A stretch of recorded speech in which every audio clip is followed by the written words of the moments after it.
Billy Graham's first public acts against racial segregation took place at his crusades in the South during the early 1950s. At the time, it was common practice for ropes to separate the white from the black sections. He walked into the crusade and they had ropes up. Billy saw them. Blacks were supposed to sit back of that and the whites would sit in front. I was appalled at it and decided that I had to speak out on it and had to do something about it. I said, no more of this. And I went to the head usher and asked him if he would remove the ropes, and he said no, he wouldn't. Billy got up from the platform and he walked down, past the ushers, and took the ropes down himself.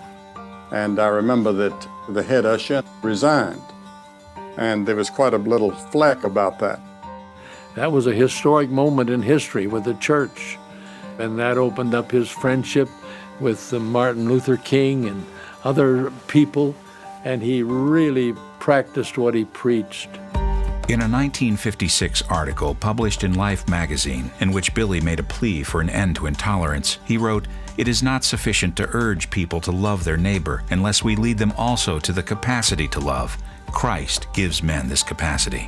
We must meet Christ. We must know Him as our Lord and our Savior. Believe on the Lord Jesus Christ and thou shalt be saved. If we confess with our mouths the Lord Jesus and believe in our hearts, we shall be saved. His approach was more of trying to get people into the relationship with Christ, that would transform their mindset and the way in which they live, so they would see people differently.